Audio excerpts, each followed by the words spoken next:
ओम शांति। 16 सितंबर 2025।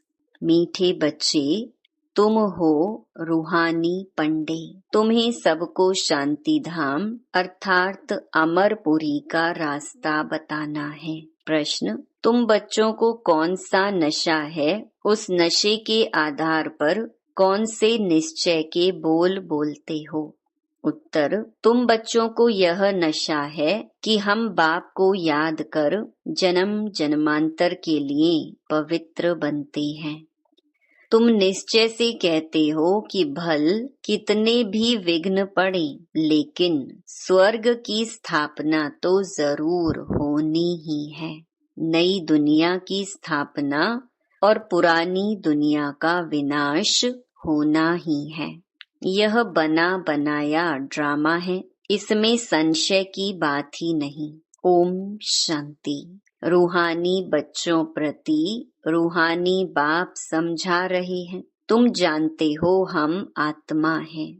इस समय हम रूहानी पंडे बने हैं, बनते भी हैं, बनाते भी हैं। यह बातें अच्छी रीति धारण करो। माया का तूफान भुला देता है। रोज सुबह शाम यह विचार करना चाहिए, यह अमूल्य रतन अमूल्य जीवन के लिए रूहानी बाप से मिलते हैं। तो रूहानी बाप समझाते हैं, बच्चों तुम अभी रूहानी पंडे व गाइड्स हो, मुक्ति धाम का रास्ता बताने लिए। यह है सच्ची सच्ची अमर कथा। अमरपुरी में जाने की। अमरपुरी में जाने के लिए तुम पवित्र बन रहे हो। अपवित्र भ्रष्टाचारी आत्मा अमरपुरी में कैसे जाएगी? मनुष्य अमरनाथ की यात्रा पर जाते हैं। स्वर्ग को भी अमरनाथपुरी कहेंगे। अकेला अमरनाथ थोड़ी होता है। तुम सब आत्माएं अमरपुरी जा रही हो। वह है आत्माओं की अमरपुरी परम धाम। फिर अमरपुरी में आते हैं शरीर के साथ। वहाँ कौन ले जाते हैं? परम पिता परमात्मा सभी आत्माओं को ले जाते हैं। उसको अमरपुरी भी कह सकते हैं, परंतु राइट नाम शांति धाम है। वहाँ तो सबको जाना ही है। ड्रामा की भावी टाली नहीं टले। यह अच्छी रीति बुद्धि में धारण करो। पहले पहले तो आत्मा समझो। परमपिता परमात्मा भी आत्मा ही है। सिर्फ उनको परमपिता परमात्मा कहते हैं। वह हमको समझा रहे हैं। वही ज्ञान का सागर है, पवित्रता का सागर है। अब बच्चों को पवित्र बनाने के लिए श्रीमत देते हैं कि माँ में कम याद करो तो तुम्हारे जन्म जन्मांतर के पाप कट जाएंगे। याद को ही योग कहा जाता है। तुम तो बच्चे हो ना, बाप को याद करना है। याद से ही बेड़ा पार है। इस विषय नगरी से तुम शिव नगरी में जाएंगे, फिर विष्णुपुरी में आएंगे। हम पढ़ते ही हैं वहाँ के लिए, यहाँ के लिए नहीं। यहाँ जो राजाएं बनते हैं वह धन दान करने से बनते हैं। कई हैं जो गरीबों की बहुत संभाल करते हैं। कोई हॉस्पिटल धर्मशालाएं आदि बनाते हैं।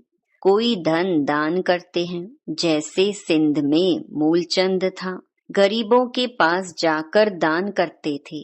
गरीबों की बहुत संभाल करते थे। ऐसे बहुत दानी होते हैं। सुबह को उठकर अन्न की मुट्ठी निकालते हैं, गरीबों को दान करते हैं। आजकल तो ठगी बहुत लगी हुई है। पात्र को दान देना चाहिए। वह अकल तो है नहीं। बाहर में जो भीख मांगने वाले बैठे रहते हैं उनको देना, वह भी कोई दान नहीं। उन्हों का तो यह धंधा है। गरीबों को दान करने वाला अच्छा पद पाते हैं। अब तुम हो सब रूहानी पंडे। तुम प्रदर्शनी व म्यूजियम खोलते हो तो ऐसा नाम लिखो जो सिद्ध हो जाए गाइड टू हेवन व नई विश्व की राजधानी के गाइड्स। परंतु मनुष्य कुछ भी समझते नहीं है। यह है ही कांटों का जंगल, स्वर्ग है फूलों का बगीचा जहाँ देवताएं रहते हैं। तुम बच्चों को यह नशा रहना चाहिए कि हम बाप को याद कर जन्म जन्मांतर के लिए पवित्र बनते हैं। तुम जानते हो भल कितने भी विघ्न पड़े, स्वर्ग की स्थापना तो जरूर होनी है। नई दुनिया की स्थापना और पुरानी दुनिया का विनाश होना ही है। यह बना बनाया ड्रामा है, इसमें संशय की बात ही नहीं। जरा भी संशय नहीं लाना चाहिए। यह तो सब कहते हैं पतित पावन, अंग्रेजी में भी कहते हैं आकर लिबरेट करो दुख से। दुख है ही 5 विकारों से, वह है ही वाइसलेस वर्ल्ड, सुख धाम। अभी तुम बच्चों को जाना है स्वर्ग में। मनुष्य समझते हैं स्वर्ग ऊपर में है, उन्हों को यह पता नहीं है कि मुक्ति धाम ऊपर में है। जीवन मुक्ति में तो यहाँ ही आना है। यह बाप तुम्हें समझाते हैं, उनको अच्छी रीति धारण कर नॉलेज का ही मंथन करना है। स्टूडेंट भी घर में यही ख्याल करते रहते हैं, यह पेपर भरकर देना है, आज यह करना है। तो तुम बच्चों को अपने कल्याण के लिए आत्मा को सतो प्रधान बनाना है। पवित्र बन मुक्ति धाम में जाना है और नॉलेज से फिर देवता बनते हैं। आत्मा कहती है ना, हम मनुष्य से बैरिस्टर बनते हैं। हम आत्मा मनुष्य से गवर्नर बनते हैं। आत्मा बनती है शरीर के साथ। शरीर खत्म हो जाता है तो फिर नए सिर पड़ना पड़ता है। आत्मा ही पुरुषार्थ करती है विश्व का मालिक बनने। बाप कहते हैं यह पक्का याद कर लो कि हम आत्मा हैं। देवताओं को ऐसे नहीं कहना पड़ता, याद नहीं करना पड़ता, क्योंकि वह तो है ही पावन। प्रालब्ध भोग रहे हैं, पतित थोड़े ही हैं जो बाप को याद करें। तुम आत्मा पतित हो, इसीलिए बाप को याद करना है। उनको तो याद करने की दरकार नहीं। यह ड्रामा है ना, एक भी दिन एक समान नहीं होता। यह ड्रामा चलता रहता है। सारे दिन का पार्ट सेकंड बाय सेकंड बदलता रहता है, शूट होता रहता है।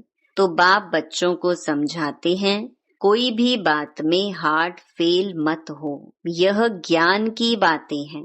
भल अपना धंधा आदि भी करो, परंतु भविष्य ऊंच पद पाने के लिए पूरा पुरुषार्थ करो। गृहस्थ व्यवहार में भी रहना है। कुमारियां तो गृहस्थ में गई ही नहीं है। गृहस्थी उनको कहा जाता जिनको बाल बच्चे हैं। बाप तो अधर कुमारी और कुमारी सबको पढ़ाते हैं। अधर कुमारी का भी अर्थ नहीं समझते। क्या आधा शरीर है?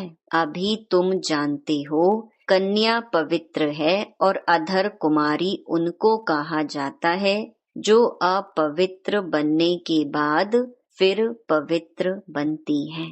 तुम्हारा ही यादगार खड़ा है। बाप ही तुम बच्चों को समझाते हैं, बाप तुमको पढ़ा रहे हैं। तुम जानते हो हम आत्माएं मूल वतन को भी जानते हैं। फिर सूर्यवंशी चंद्रवंशी कैसे राज्य करते हैं? क्षत्रिय पने की निशानी बाण क्यों दिया है वह भी तुम जानते हो। लड़ाई आदि की तो बात है नहीं, ना असुरों की बात है, ना चोरी की बात सिद्ध होती है। ऐसा तो कोई रावण होता नहीं जो सीता को ले जाए। तो बाप समझाते हैं मीठे मीठे बच्चे, तुम समझते हो हम हैं हेवन के, मुक्ति जीवन मुक्ति के पंडे। वह हैं जिस्मानी पंडे, हम हैं रूहानी पंडे। वह हैं कलयुगी ब्राह्मण, तुम संगम युगी ब्राह्मण। अभी पुरुषोत्तम बनने के लिए पढ़ रहे हो। बाबा अनेक प्रकार से समझाते रहते हैं, फिर भी देह अभिमान में आने से भूल जाते हैं। मैं आत्मा हूँ, बाप का बच्चा हूँ। वह नशा नहीं रहता है। जितना याद करते रहेंगे उतना देह अभिमान टूटता जाएगा। अपनी संभाल करते रहो। देखो हमारा देह अभिमान टूटा है। हम अभी जा रहे हैं, फिर हम विश्व के मालिक बनेंगे। हमारा पार्ट ही हीरो हीरोइन का है। हीरो हीरोइन नाम तब पड़ता है जब कोई विजय पाते हैं। तुम विजय पाते हो तब तुम्हारा हीरो हीरोइन का नाम पड़ता है। इस समय इनसे पहले नहीं था। हारने वाले को हीरो हीरोइन नहीं कहेंगे। तुम बच्चे जानते हो हम अभी जाकर हीरो हीरोइन बनते हैं। तुम्हारा पार्ट ऊंच ते ऊंच है। कौड़ी और हीरे का तो बहुत फर्क है। भल कोई कितने भी लखपति व करोड़पति हो, परंतु तुम जानते हो यह सब विनाश हो जाएंगे। तुम आत्माएं धनवान बनती जाती हो, बाकी सब दिवाले में जा रहे हैं। ये सब बातें धारण करनी है, निश्चय में रहना है। यहाँ नशा चढ़ता है, बाहर जाने से नशा उतर जाता है। यहाँ की बातें यहाँ रह जाती हैं। बाप कहते हैं बुद्धि में रहे। बाप हमको पढ़ा रहे हैं, जिस पढ़ाई से हम मनुष्य से देवता बन जाएंगे। इसमें तकलीफ की कोई बात नहीं। धंधे आदि से भी कुछ टाइम निकाल याद कर सकते हो। यह भी अपने लिए धंधा है ना। छुट्टी लेकर जाए बाबा को याद करो। यह कोई झूठ नहीं बोलते हैं। सारा दिन ऐसे ही थोड़े ही गंवाना है। हम भविष्य का तो कुछ ख्याल करें। युक्तियां बहुत हैं, जितना हो सके टाइम निकाल बाप को याद करो। शरीर निर्वाह के लिए धंधा आदि भी भल करो। हम तुमको विश्व का मालिक बनने की बहुत अच्छी राय देते हैं। तुम बच्चे भी सबको राय देने वाले ठहरे। वजीर राय के लिए होते हैं ना। तुम एडवाइजर हो। सबको मुक्ति जीवन मुक्ति कैसे मिले, इस जन्म में वह रास्ता बताते हो। मनुष्य स्लोगन आदि बनाते हैं तो दीवार में ऊपर लगा देते हैं। जैसे तुम लिखते हो बी होली एंड राज योगी, परंतु इनसे समझेंगे नहीं। अभी तुम समझते हो हमको बाप से यह वर्षा मिल रहा है, मुक्ति धाम का भी वर्षा है। मुझे तुम पतित पावन कहते हो तो मैं आकर राय देता हूँ पावन बनने की। तुम भी एडवाइजर हो। मुक्ति धाम में कोई भी जा नहीं सकते जब तक बाप एडवाइज ना करे, श्रीमत ना दे। श्री अर्थात श्रेष्ठ मत है ही शिव बाबा की। आत्माओं को श्रीमत मिलती है शिव बाबा की। पाप आत्मा पुण्य आत्मा कहा जाता है। पाप शरीर नहीं कहेंगे। आत्मा शरीर से पाप करती है, इसीलिए पाप आत्मा कहा जाता है। शरीर बिगर आत्मा ना पाप ना पुण्य कर सकती है। तो जितना हो सके विचार सागर मंथन करो। टाइम तो बहुत है। टीचर व प्रोफेसर है तो उनको भी युक्ति से यह रूहानी पढ़ाई पढ़ानी चाहिए, जिससे कल्याण हो। बाकी इस जिस्मानी पढ़ाई से क्या होगा। हम यह पढ़ाते हैं, बाकी थोड़े दिन हैं। विनाश सामने खड़ा है, अंदर उछल आती रहेगी। कैसे मनुष्यों को रास्ता बताएं। एक बच्ची को पेपर मिला था जिसमें गीता के भगवान की बात पूछी गई थी, तो उसने लिख दिया गीता का भगवान शिव है, तो उनको नापास कर दिया। समझती थी हम तो बाप की महिमा लिखती हूँ। गीता का भगवान शिव है, वह ज्ञान का सागर है, प्रेम का सागर है। श्री कृष्ण की आत्मा भी ज्ञान पा रही है। यह बैठ लिखा तो फेल हो गई। माँ बाप को कहा हम यह नहीं पढ़ेंगी, अभी इस रूहानी पढ़ाई में लग जाऊंगी। बच्ची भी बड़ी फर्स्ट क्लास है। पहले ही कहती थी हम ऐसा लिखूंगी नापास हो जाऊंगी, परंतु सच तो लिखना है ना। आगे चलकर समझेंगे बरोबर इस बच्ची ने जो लिखा था वह सत्य है।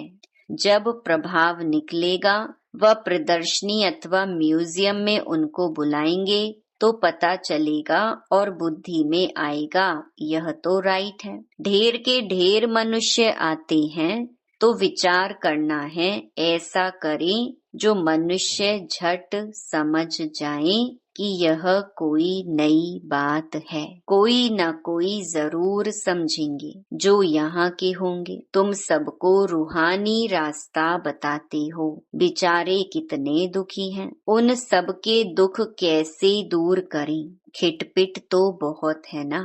एक दो के दुश्मन बनते हैं तो कैसे खलास कर देते हैं। अब बाप बच्चों को अच्छी रीति समझाते रहते हैं। माताएं तो बेचारी अबोध होती हैं, कहती हैं हम पढ़ी लिखी नहीं हैं। बाप कहते हैं नहीं पढ़े तो अच्छा है। वेद शास्त्र जो कुछ पढ़े हैं वह सब यहाँ भूल जाना है।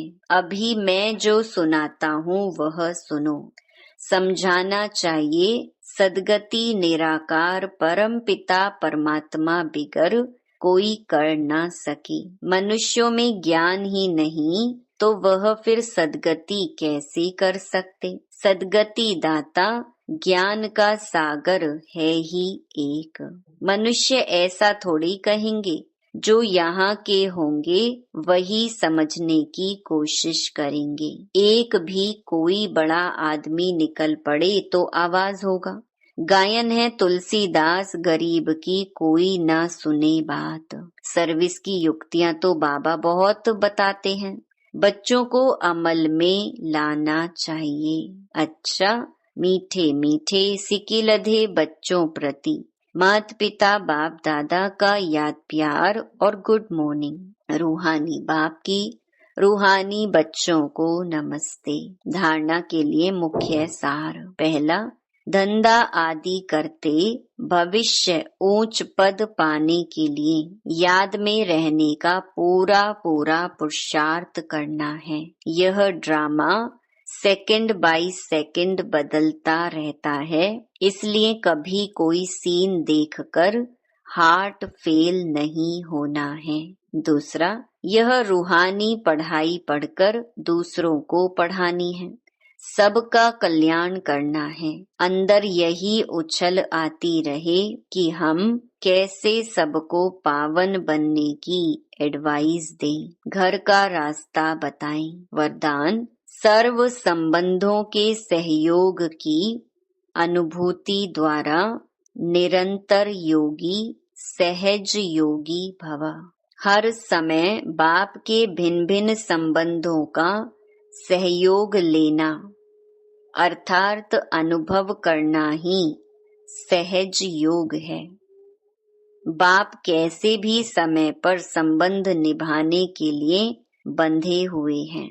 सारे कल्प में अभी ही सर्व अनुभवों की खान प्राप्त होती है, इसलिए सदा सर्व संबंधों का सहयोग लो और निरंतर योगी सहज योगी बनो, क्योंकि जो सर्व संबंधों की अनुभूति व प्राप्ति में मगन रहता है वह पुरानी दुनिया के वातावरण से सहज ही उपराम हो जाता है। स्लोगन, सर्व शक्तियों से संपन्न रहना यही ब्राह्मण स्वरूप की विशेषता है। अव्यक्त इशारे, अब लगन की अग्नि को प्रज्वलित कर योग को ज्वाला रूप बनाओ। तपस्वी मूर्त का अर्थ है तपस्या द्वारा शांति के शक्ति की किरणें चारों ओर फैलती हुई अनुभव में आई। यह तपस्वी स्वरूप औरों को देने का स्वरूप है। जैसे सूर्य विश्व को रोशनी की और अनेक विनाशी प्राप्तियों की अनुभूति कराता है, ऐसे महान तपस्वी आत्माएं ज्वाला रूप शक्तिशाली याद द्वारा प्राप्ति के किरणों की अनुभूति कराती हैं। अच्छा, ओम शांति।